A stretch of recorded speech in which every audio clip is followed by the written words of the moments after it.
নমস্কার নমস্কার নমস্কার নমস্কার নমস্কার নমস্কার নমস্কার আপনাদের সবাইকে সবাইকে সবাইকে নমস্কার জানাচ্ছে আপনাদের সৌমিত্র বসু। সবাইকে অজস্র শুভ কামনা জানাচ্ছে, সবাইকে স্বাগত জানাচ্ছে আজকের এই শরণাগত অনুষ্ঠানে এবং সবাইকে শুভ সকাল জানাচ্ছে। শুভ হোক, শুভ হোক, সকলের শুভ হোক, সকলের শুভ হোক।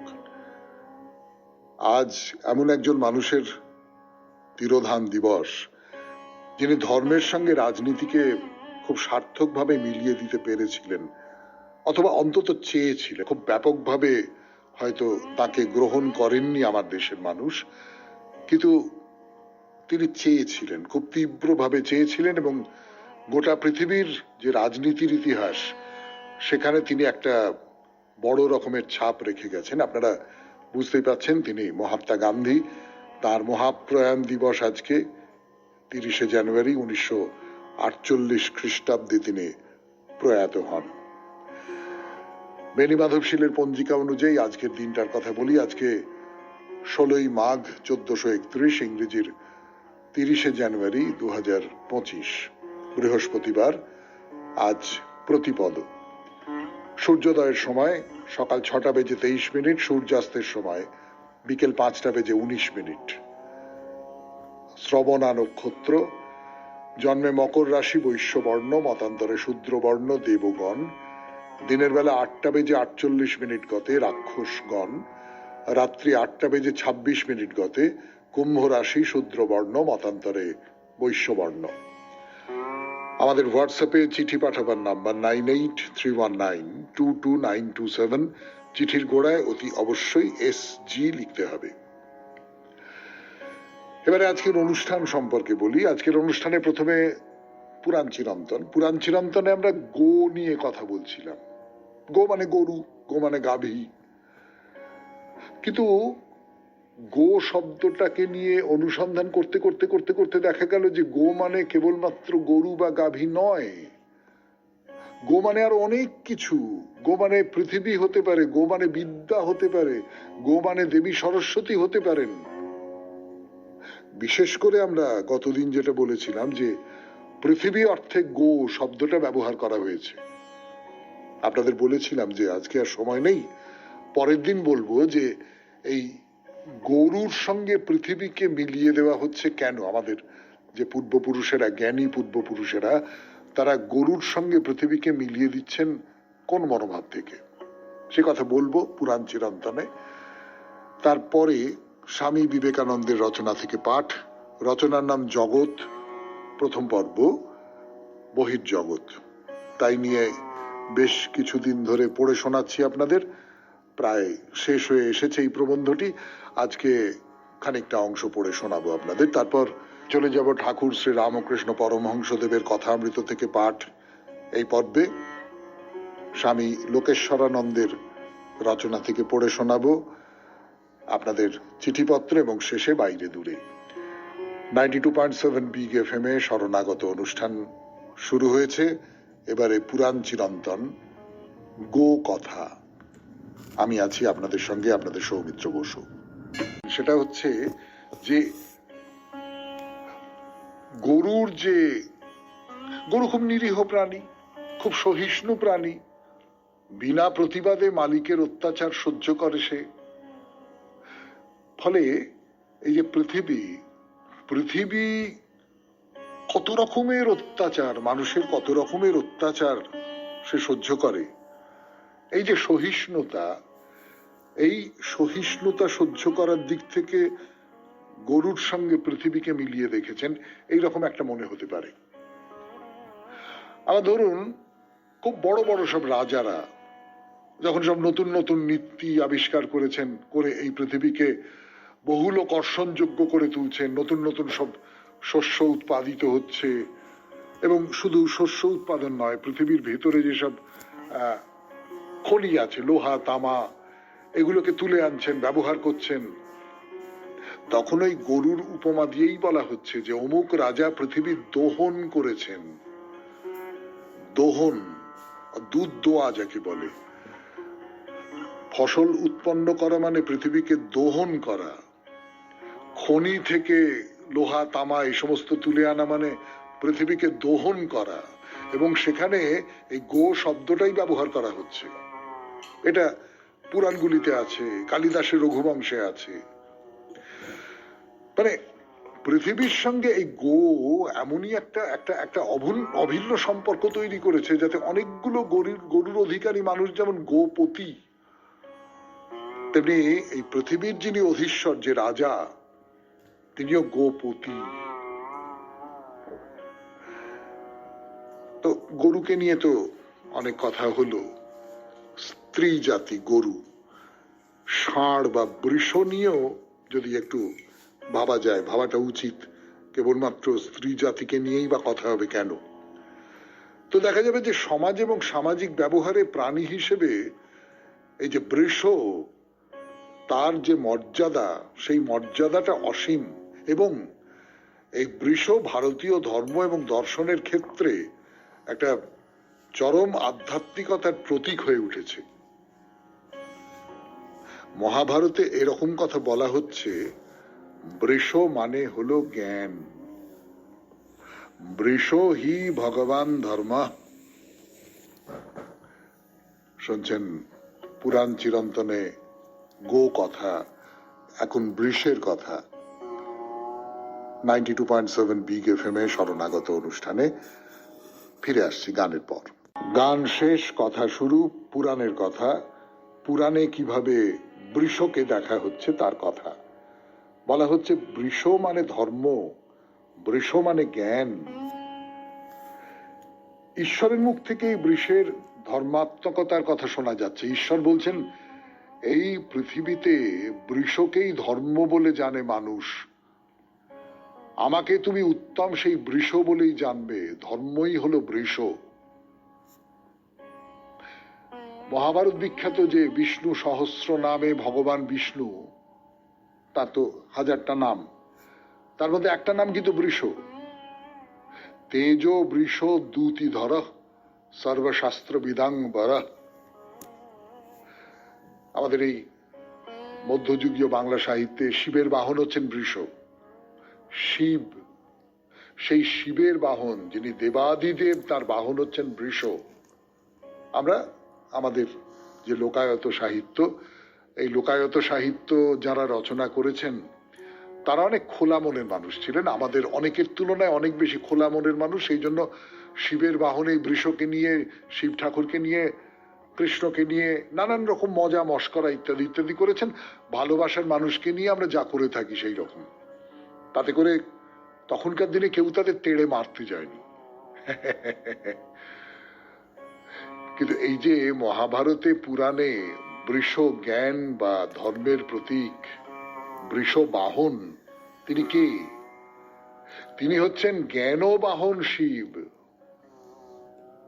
শিবের কাছেই তো নিত্যানিত্য, সত্যাসত্য, ধর্মাধর্ম, তার যে বিবেক জ্ঞান, এই সমস্ত কিছুর যে ধারণা, যে জ্ঞান, সেইটা তো শিবের কাছেই শিখতে হবে, শঙ্করের কাছেই জ্ঞান অর্জন করতে হবে। একটি পুরাণে কৃষ্ণ ভগবান নিজেকে জ্ঞানের মহিমায় প্রকট করে শিবের প্রসঙ্গ তুলে বলছেন, আমি বৃষরূপে শিবকে বহন করি। বৃষরূপে শিবকে বহন করেন কৃষ্ণ। এইভাবে বৃষকে দেখা হচ্ছে। 92.7 বিগ এফএম এ শরণাগত অনুষ্ঠান শুনছেন। শেষ হলো পুরাণ চিরন্তন গো কথা, বৃষ কথা। এখন একটু গান শুনবো, গানের পর স্বামী বিবেকানন্দের রচনা থেকে পাঠ। জগৎ, প্রথম পর্ব, বহির্জগৎ। স্বামী বিবেকানন্দের রচনা থেকে পাঠ। রচনার নাম জগৎ, প্রথম পর্ব, বহির্জগৎ। যতটা পড়েছিলাম তারপর থেকে খানিকটা পড়ে শোনাই। এখন এই ব্রহ্মাণ্ডের কারণ সম্বন্ধে কি সিদ্ধান্ত হইল আলোচনা করা যাক। জগৎ সম্বন্ধে মানুষের চরম ধারণা কি? চৈতন্য এক অংশের সহিত অপর অংশের সামঞ্জস্য বিধান, বুদ্ধির বিকাশ। প্রাচীন উদ্দেশ্যবাদ, ডিজাইন থিওরি এই ধারণারই অস্ফুট আভাস। আমরা জড়বাদীদের সহিত মানিয়া লইতেছি যে চৈতন্যই জগতের শেষ বস্তু, সৃষ্টিক্রমের ইহাই শেষ বিকাশ। কিন্তু ওই সঙ্গে আমরা ইহাও বলিয়া থাকি যে ইহাই যদি শেষ বিকাশ হয় তবে আদিতেও ইহা বর্তমান ছিল। জড়বাদী বলিতে পারেন বেশ কথা, কিন্তু মানুষ জন্মিবার পূর্বে লক্ষ লক্ষ বর্ষ অতীত হইয়াছে, তখন তো চৈতন্যের অস্তিত্ব ছিল না। এ কথায় আমাদের উত্তর এই, ব্যক্ত চৈতন্য তখন ছিল না বটে, কিন্তু অব্যক্ত চৈতন্য ছিল। আর সৃষ্টির শেষ পূর্ণ মানব রূপে প্রকাশিত চৈতন্য, তবে আদিতে কি ছিল? আদিতেও সেই চৈতন্য। প্রথমেই সেই চৈতন্যই ক্রমসংকুচিত হয়, শেষে আবার উহাই ক্রম বিকশিত হয়। অতএব এই ব্রহ্মাণ্ডে এখন যে চৈতন্য বা জ্ঞানরাশি অভিব্যক্ত হইতেছে, তাহার সমষ্টি অবশ্যই সেই ক্রমসংকুচিত সর্বব্যাপী চৈতন্যের অভিব্যক্তি মাত্র। এই সর্বব্যাপী বিশ্বজনীন চৈতন্যের নাম ঈশ্বর। উহাকে অন্য যে কোনো নামে অভিহিত করো না কেন, ইহা স্থির যে আদিতে সেই অনন্ত বিশ্বব্যাপী চৈতন্য ছিলেন। সেই বিশ্বজনীন চৈতন্য ক্রমসংকুচিত হইয়াছিলেন, আবার তিনি নিজেকে ক্রমশ অভিব্যক্ত করিতেছেন, যতদিন না পূর্ণ মানব, খ্রিস্ট মানব, বুদ্ধ মানবে পরিণত হন। তখন তিনি নিজ উৎপত্তি স্থানে ফিরিয়া আসেন। এই জন্য সকল শাস্ত্রই বলেন আমরা তাহাতেই জীবিত, তাহাতেই চলি ফিরি, তাহাতেই আমাদের সত্তা। এই জন্যই সকল শাস্ত্রেই বলেন আমরা ঈশ্বর হইতে আসিয়াছি এবং তাহাতেই ফিরিয়া যাইব। বিভিন্ন পরিভাষা দেখিয়া ভয় পাইও না। পরিভাষায় যদি ভয় পাও তবে তোমরা দার্শনিক হইবার যোগ্য হইবে না। এই বিশ্বব্যাপী চৈতন্যকেই তত্ত্ববিদগণ ঈশ্বর বলিয়া থাকেন। আমাকে অনেকে অনেকবার জিজ্ঞাসা করিয়াছেন, আপনি পুরাতন শব্দ ঈশ্বর, গড ব্যবহার করেন কেন? ইহার উত্তর এই, পূর্বোক্ত বিশ্বব্যাপী চৈতন্য বুঝাইতে যত শব্দ ব্যবহৃত হইতে পারে তন্মধ্যে উহাই সর্বাপেক্ষা উত্তম। উহা অপেক্ষা ভালো শব্দ আর খুঁজিয়া পাইবে না, কারণ মানুষের সকল আশা ভরসা, সকল সুখ ওই এক শব্দে কেন্দ্রীভূত। এখন ওই শব্দ পরিবর্তন করা অসম্ভব। যখন বড় বড় সাধু মহাত্মা ঐরূপ শব্দ গড়েন, তখন তাহারা উহাদের অর্থ খুব ভালো রূপেই বুঝিতেন। ক্রমে সমাজে যখন ওই শব্দগুলি প্রচারিত হইয়া পড়িল, তখন অজ্ঞ লোকেরা ওই শব্দগুলি ব্যবহার করিতে লাগিল। তাহার ফলে শব্দগুলির মহিমা হ্রাসপ্রাপ্ত হইল। শুনলেন স্বামী বিবেকানন্দের রচনা থেকে পাঠ। 92.7 বিগ এফএম এ শরণাগত অনুষ্ঠানে এখন কথামৃত। আমি আছি আপনাদের সঙ্গে, আপনাদের সৌমিত্র বসু। কথামৃত থেকে পাঠ 92.7 বিগ এফএম এ শরণাগত অনুষ্ঠান শুনছেন। আমি আছি আপনাদের সঙ্গে, আপনাদের সৌমিত্র বসু। যেটা বলবার এর আগের দিন বলছিলাম আপনাদের, যে তাকে দর্শন হলে আর কোনো কথা থাকে না। তাকে যখন দর্শন করি তখন বুঝতে পারি যে এই যে চূড়ান্ত, মানে এই দর্শন বলতে পারেন, অনুভব বলতে পারেন, স্বাদ গ্রহণ বলতে পারেন, যা কিছু বলতে পারেন, এই চূড়ান্ত জায়গায় এসে পৌঁছেছি। আর কোনো প্রশ্ন থাকে না মনের মধ্যে, ইনি কি তিনি, ইনি কি চরম, এই প্রশ্ন চলতে চলতে চলতে চলতে যায়। তারপর একটা জায়গায় এসে আর এই সমস্ত প্রশ্ন বন্ধ হয়ে যায়, সমস্ত প্রশ্ন স্তব্ধ হয়ে যায়। তো এই কথাটাই বলছিলেন যে অমুক কি রাজা, তমুক কি রাজা, তমুক কি রাজা, তমুক কি না। শেষ যাকে দেখলাম তাকে দেখে আর মনে হলো না যে ইনি কি রাজা, মনে হলো হ্যাঁ ইনি তিনি। তো ঠাকুর বলছেন যে যখন তিনি সৃষ্টি স্থিতি প্রলয় করেন তখন তাকে সগুণ ব্রহ্ম বলে, আর যখন তিনি এই সমস্ত গুণের অতীত তখন তিনি নির্গুণ ব্রহ্ম। কিন্তু মানুষ তার মায়াতে পড়ে স্বরূপকে ভুলে যায়। সে যে বাপের অনন্ত ঐশ্বর্যের অধিকারী সেটা ভুলে যায়। আমি তার সন্তান, তিনি অনন্ত ঐশ্বর্যের অধিকারী, আমিও তো সেই অনন্ত ঐশ্বর্যের উত্তরাধিকার লাভ করেছি। এই কথাটা মানুষ ভুলে যায়। ভুলে গিয়ে সে তার চারপাশের ওই খেলনা নিয়ে মত্ত হয়ে থাকে। তো এই যে তার মায়া হচ্ছে ত্রিগুণময়ী। এই তিনটে গুণই হলো ডাকাত, সর্বস্ব হরণ করে, স্বরূপকে ভুলিয়ে দেয়। এই তিন ডাকাত কে কে? সত্য, রজ, তম, তিন গুণ। এদের মধ্যে সত্যগুণ ঈশ্বরের পথ দেখিয়ে দেয়, সে ডাকাত নয়। কিন্তু ঈশ্বরের কাছে সত্যগুণও নিয়ে যেতে পারে না বলে একটা গল্প বলছেন। গল্পটা কিরকম? একজন ধনী বনপথ দিয়ে যাচ্ছিল, এমন সময় তিনজন ডাকাত এসে তাকে ঘিরে ফেললে। ঘিরে ফেলে তার সঙ্গে যা কিছু ছিল সব কেড়ে কুড়ে নিয়ে নিল। তো সে তো নিল, এইবার লোকটাকে নিয়ে কি করা হবে? তিনটে ডাকাত। তো একটা ডাকাত বলল যে আরে কে রেখে কি হবে, কে মেরে ফেল, এই বলে তাকে কাটতে এলো। তখন দ্বিতীয় ডাকাত বললো থাক থাক থাক থাক থাক, মেরে ফেলে কি হবে, একটা কাজ করো, একে আষ্টে পৃষ্ঠে বেঁধে রেখে এই গাছের সঙ্গে বেঁধে রেখে দিই, তাহলে আর পুলিশকে কিছু বলতে পারবে না, আমরা বেঁচে যাবো। একে বেঁধে রেখে দিই। তো বেঁধে টেঁধে রেখে দিল। তো বেঁধে রেখে চলে গেল। কিছুক্ষণ পরে ওই 3 নম্বর ডাকাতটা ফিরে এলো, এসে বললো তোমার খুব লেগেছে না, আমি তোমার বন্ধন খুলে দিচ্ছি।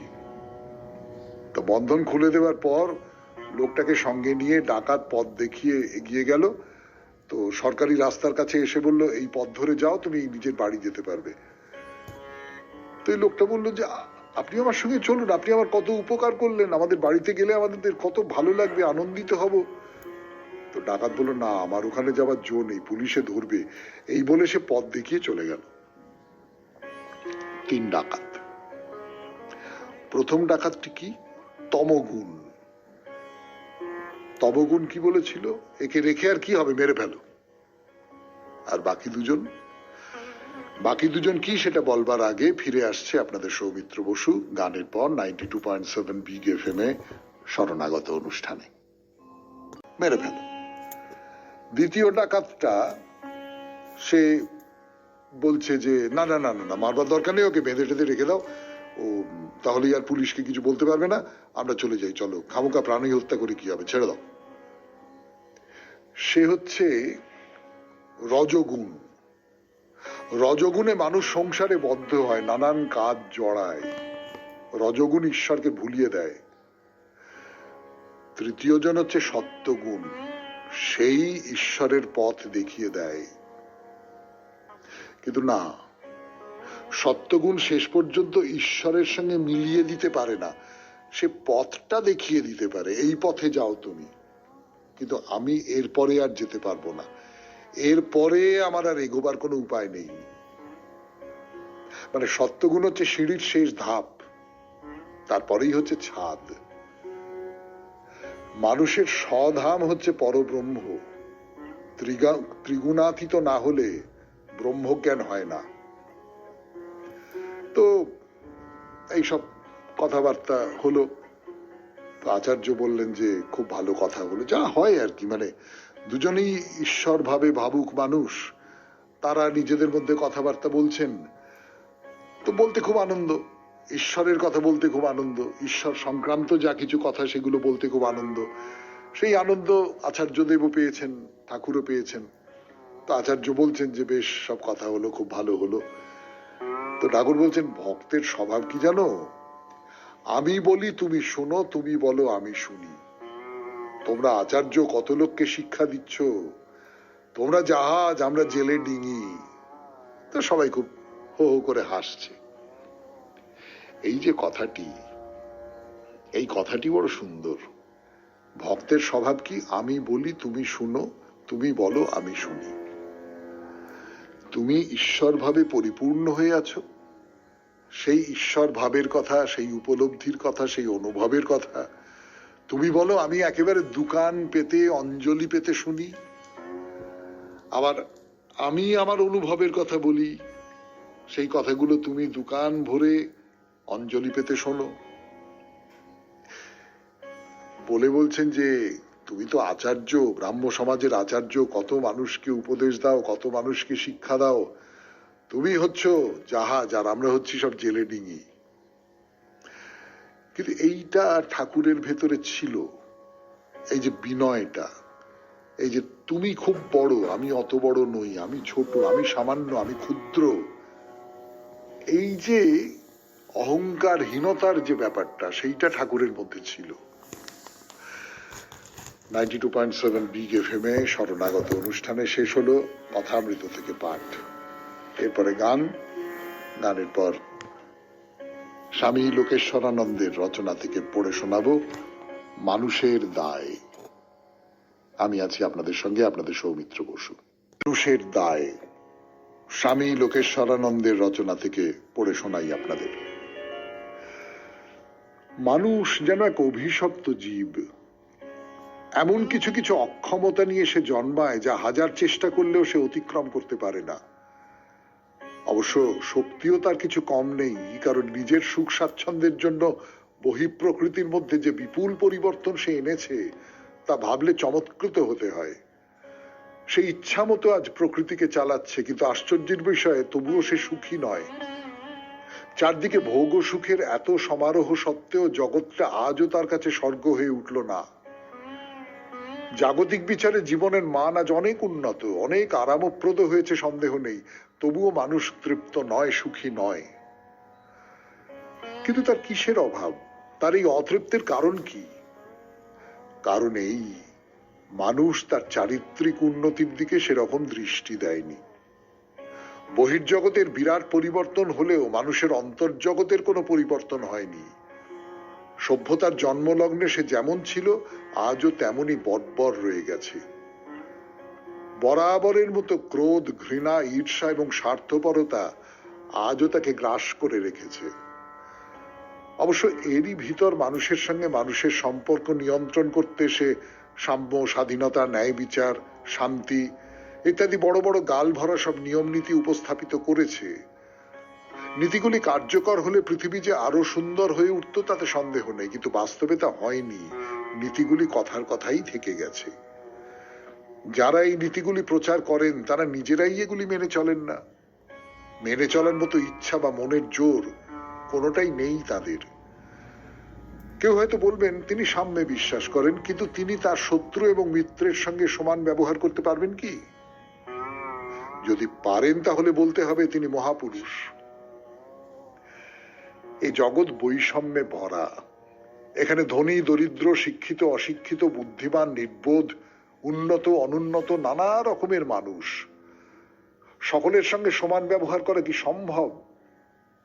আবার দুর্বল এবং সবল এই দুই শ্রেণীর মানুষের সঙ্গে সমান ব্যবহার করা কি সঙ্গত? যে দুর্বল তার প্রতি কি বিশেষ মনোযোগ দেওয়া উচিত নয়? সাম্য মানে যদি সমান অধিকার এবং সমান সুযোগ সুবিধা বোঝায়, তাহলে প্রশ্ন ওঠে একজন ক্ষমতাবান ব্যক্তির বিপক্ষে দাঁড়িয়ে একজন দরিদ্র কি তার প্রাপ্য অধিকার এবং সুযোগ সুবিধা আদায় করে নিতে পারবেন?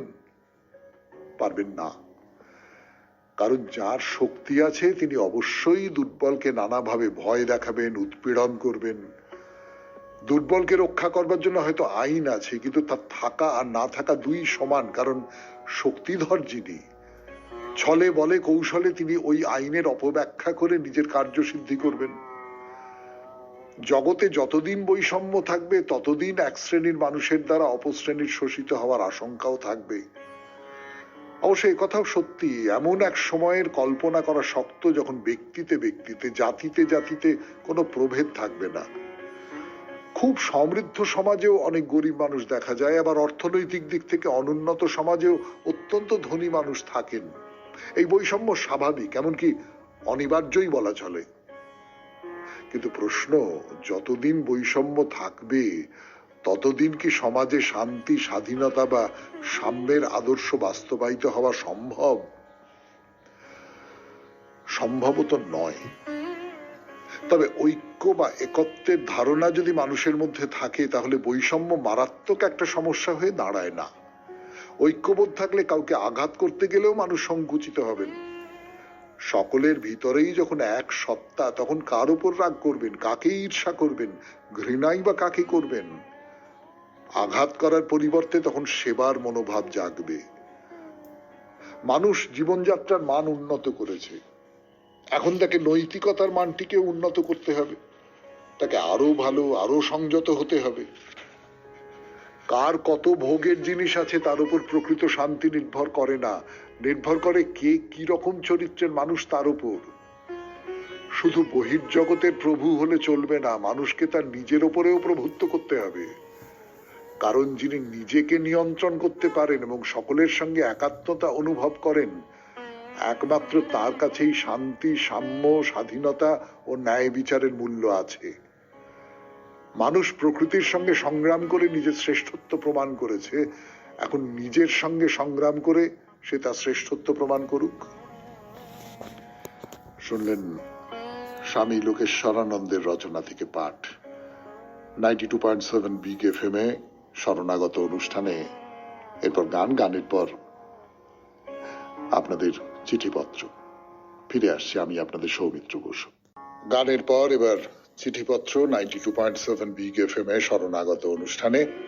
আমি আছি আপনাদের সঙ্গে, আপনাদের সৌমিত্র বসু। পড়ে শোনাচ্ছি দেবাশিস চ্যাটার্জির চিঠি, চুঁচুড়া, হুগলি থেকে তিনি লিখেছেন। নমস্কার, শুভ সকাল। আমি বিগত কয়েক বছর ধরে এই অনুষ্ঠানের নিয়মিত শ্রোতা। আপনার উপস্থাপনা অসাধারণ। আমার 3টি নিবেদন আছে। 1, যদি এই অনুষ্ঠানের সময় বাড়ানো যায়, সকালে সম্ভব না হলে রাতে 1 ঘন্টা 10টা থেকে 11টা এই অনুষ্ঠান সম্প্রচারণ করা হয়, তবে কাউকে ঘুমের ঔষধ খেতে হবে না। এই অনুষ্ঠান অনিদ্রা দূর করবে। 2, যদি ভগিনী নিবেদিতার কোনো লেখা থেকে আপনি পাঠ করেন তবে খুব ভালো লাগবে। 3, যদি কবিগুরুর পূজা পর্যায়ের গান শোনান তবে অবশ্যই সবার ভালো লাগবে। পরিশেষে আপনার আর সুমিতা দেবীর দ্বৈত কণ্ঠে এই অনুষ্ঠানে কবিতা শোনার অপেক্ষায়। আশা করি প্রযোজক মহাশয় আপত্তি করবেন না। ইতি দেবাশিস চ্যাটার্জি, চুঁচুড়া, হুগলি। প্রথম যে প্রস্তাবটি, অর্থাৎ অনুষ্ঠানের সময়সীমা বাড়ানো এবং সকালবেলা যদি সম্ভব না হয় রাত্রিবেলা বাড়ানো, সেটা আমার হাতে নেই। সেটা আমি কর্তৃপক্ষকে বলবো, তবে কর্তৃপক্ষ রাজি হতে পারবেন বলে মনে হয় না। তার কারণ এই সমস্তটাই এমন ভাবে বাধা থাকে যে এখান থেকে কোনো সময় বার করা সত্যি সত্যি খুব কঠিন। 2 নম্বর, কবিগুরুর পূজা পর্যায়ের গান, সেই গান বাজানোর ব্যাপারে আমি নিশ্চয়ই কথা বলবো। একেবারে যে কখনো বাজানো হয় না এমনটা হয়তো নয়, কিন্তু যত গান দরকার হয় সব গানই রবীন্দ্রসঙ্গীত হলে হয়তো অন্য শ্রোতাদের কোথাও একটা অস্বস্তি হতে পারে। আর 3 নম্বরটা কোনোভাবেই সম্ভব নয়। এই অনুষ্ঠানটা একা সৌমিত্র বসুর। এখানে অন্য কাউকে দেওয়া, অন্য কারোর সঙ্গে ভাগ করে নেওয়া, সেইটা মানে 92.7 বিগ এফএম এর নিয়মের আওতার মধ্যে পড়বে না। কিন্তু আপনি যে এই চিঠিটি লিখেছেন তার জন্য দেবাশিস বাবু, দেবাশিস চ্যাটার্জি, চুঁচুড়া, হুগলি, আপনাকে অসংখ্য ধন্যবাদ। এবারে বাইরে দূরে 92.7 বিগ এফএম এ শরণাগত অনুষ্ঠান শুনছেন। কোলাপুরের দেবী লক্ষ্মীর মন্দির। ফিরে আসছি গানের পর। 92.7 বিগ এফএম এ শরণাগত অনুষ্ঠানে এখন আমরা কোলাপুরে, মহারাষ্ট্রের কোলাপুর। আমরা মুখে বলি কোলাপুর, কোলাপুরি চটি, কোলাপুর, কিন্তু কথাটা আসলে কোলহাপুর। তো যাই হোক, সেই মন্দিরের কথা বলতে বসেছি আপনাদের সামনে 92.7 বিগ এফএম এ শরণাগত অনুষ্ঠানে। সে কথা তো বলবো, তার আগে একটা কথা বলি যে এই যে মহালক্ষ্মী বা অম্বাবাই, এই যে মন্দিরের চত্বর, এখানে অনেকগুলো মন্দির আছে। মহালক্ষ্মীর নামে যে মন্দির সে তো আছেই, রামচন্দ্রের নামে একটি মন্দির আছে, একটা বড় পুষ্করিণী বা কুণ্ড যা কিছু বলুন না কেন, সেটা এখন বাগানে পরিণত হয়েছে, সেখানে সেটা আছে। নবগ্রহের মন্দির আছে, সূর্য মন্দির আছে, এগুলো সবই খুব ছোট ছোট মন্দির। আরো সব মূর্তি আছে, আমরা সেই সমস্ত মূর্তিগুলোর কিছু কিছু দেখব। কৃষ্ণের মূর্তি আছে, তারার মূর্তি আছে, আরো সব হনুমান, লক্ষ্মী নারায়ণ, কাল ভৈরব, সিদ্ধি বিনায়ক, এদের সব মন্দির আছে। না, সবকটা ছোট ছোট মন্দির দেখবার দরকার নেই, আমরা বরং মহালক্ষ্মী মন্দিরের দিকে দৃষ্টি নিবদ্ধ করি। প্রথমে ইতিহাসের দিক থেকে বলি, এই মন্দিরটি তৈরি হয়েছিল বহু বহু বহু বছর আগে। কর্ণদেব, চালুক্য বংশের রাজা কর্ণদেব 634 খ্রিস্টাব্দে এই মন্দিরটি তৈরি করিয়েছিলেন। অসামান্য অসামান্য স্থাপত্যের নিদর্শন। এবং ওই যেটা বারবার করেই আমি বলি, ধরুন কোণারকের সূর্য মন্দিরের কথা দেখতে দেখতে আপনার মনে পড়বে না, মিথুন মূর্তির দিক থেকে বলছি না, কিন্তু স্থাপত্যের যে গড়নটা, সেই গড়নটা খুব এই ধরনের যে পাথর কেটে কেটে কেটে কেটে যে মন্দিরগুলো তৈরি করা হয় তার কথা খুব মনে করিয়ে দেয়। পাথর যে কিভাবে কথা বলে, পাথর যে কিভাবে আপনাকে ইতিহাসের কথা শোনায়, পুরাণের কথা শোনায়, আপনার ভেতরে একটা গম্ভীর মন্ত্রধ্বনি জাগিয়ে তুলতে পারে, সেইটা ওই মন্দিরগুলো দেখলে বুঝতে পারা যাবে। মূল মন্দিরটি তো পাথরের তৈরি, মাথার উপরে সাদা চূড়া, তার কথা আগে বলেছি আপনাদের, সেগুলো বাদ দিলে তার রঙও পাথরের মতন। কিন্তু তার আগে একটি চণ্ডী মণ্ডপ আছে, সেটা আধুনিক কালে তৈরি করা হয়েছে। বুঝতেই পারা যায় যে ওই মন্দিরগুলোর সঙ্গে তার যে নির্মাণের চেহারাটা, সেইটা খুব মিলছে না। লাল টালির চাল দিয়ে ছাওয়া, তো অনেকগুলো থাম আছে, একটা লম্বা ঘর যেখানে ভক্তেরা বসতে পারেন, অপেক্ষা করতে পারেন, যেরকম হয় আর কি চণ্ডী মণ্ডপ বা নাট মন্দির যেরকম যে যে কাজে লাগে সেই রকম, কিন্তু খুব সুন্দর দেখতে, খুব সুন্দর। তাহলে আর দেরি না করে চলুন মন্দিরের ভেতরের দিকে যাওয়া যাক। ওই যেটা বলছিলাম যে বাইরের দিক থেকে, মানে দূরের দিক থেকে তো মন্দিরের চূড়াটা সাদা, মন্দিরের ভেতরে ঢুকে আপনার ঠিক উল্টোটা মনে হবে, আপনি কোন একটা গুহার মধ্যে ঢুকে পড়েছেন।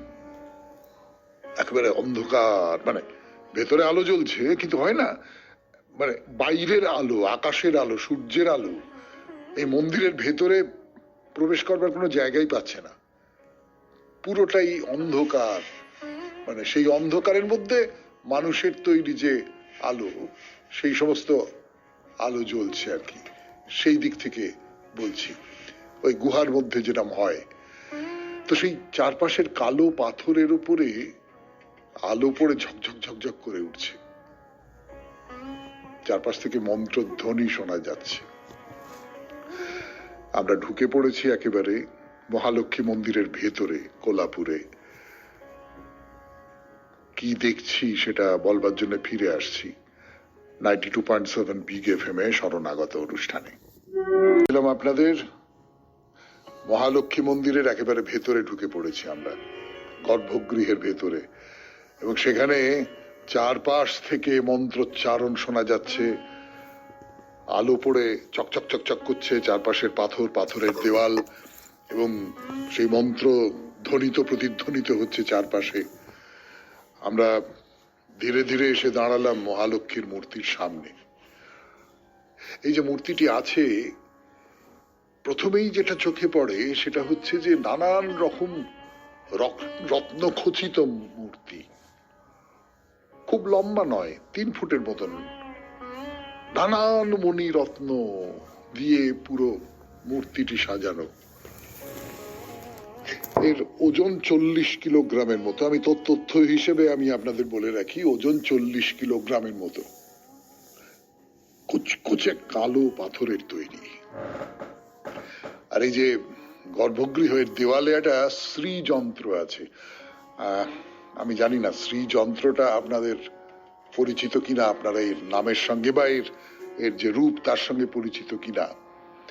হিন্দু ধর্মের বহুল ব্যবহার দেখতে পাওয়া যায়। আমি তো এঁকে দেখাতে পারবো না বা ছবি দেখাতে পারবো না আপনাদের, আমি বর্ণনা করছি, সেই বর্ণনা শুনে যদি বুঝতে পারেন, একটা চারকোনা, একটা একটা একটা চতুর্ভুজ, তার মধ্যে বৃত্তবদ্ধ নানান রকমের সমস্ত আঁকা রয়েছে, এবং সেই আঁকাগুলো সবটাই ধর্মীয় চিহ্ন বহন করছে। তো এই যে প্রতীক, এটা তো একটা প্রতীক, এবং এই প্রতীকটা আসলে পুরুষ শক্তি এবং নারী শক্তির সমন্বয়ের প্রতীক। অর্থাৎ পুরুষ শক্তি আর নারী শক্তির মিলনের ফলেই সৃষ্টি সম্ভব হয়, সেই কথাগুলো এই এই ছবির মধ্যে দিয়ে, ছবি শব্দটাই যদি ব্যবহার করি, শ্রীযন্ত্র বলা হয়, তার ভেতর দিয়ে বেরিয়ে আসছে। কিন্তু আজকে আর সময় নেই। আজকের মতো তাহলে শেষ করতে হবে, বাইরে দূরে শেষ করতে হবে শরণাগত। আমাদের হোয়াটসঅ্যাপে চিঠি পাঠাবার নাম্বার 9831922927। চিঠির গোড়ায় অতি অবশ্যই SG লিখবেন। শেষ করব কবিতা দিয়ে। একই তবে সবই সত্য, হে আমার চিরভক্ত, আমার চোখের বিজুলি উজ্জ্বল আলোকে, হৃদয়ে তোমার ঝঞ্ঝার মেঘ ঝলকে। একই সত্য, আমার মধুর অধর বধুর নবলাজ সমরক্ত, হে আমার চিরভক্ত, একই সত্য। চিরমন্দার ফুটেছে আমার মাঝে কি, চরণে আমার বিনা ঝংকার বাজে কি, একই সত্য। নিশির শিশির ঝরে কি আমারে হেরিয়া, প্রভাত আলোকে পুলক আমারে ঘেরিয়া, একই সত্য। তপ্ত কপল পরশে অধীর সমীর মদির মত্ত, হে আমার চিরভক্ত, একই সত্য। কালো কেশ পাশে দিবস লুকায় আধারে, মরণ বাঁধন মোর দুই ভুজে বাঁধারে, একই সত্য। ভুবন মিলায় মোর অঞ্চল খানিতে, বিশ্ব নীরব মোর কণ্ঠের বাণীতে, একই সত্য। ত্রিভুবন লয়ে শুধু আমি আছি, আছে মোর অনুরক্ত, হে আমার চিরভক্ত, একই সত্য। তোমার প্রণয় যুগে যুগে মোর লাগিয়া, জগতে জগতে ফিরিতেছিল কি জাগিয়া, একই সত্য। আমার বচনে নয়নে অধরে অলোকে, চিরজনমের বিরাম লোভিলে পলকে, একই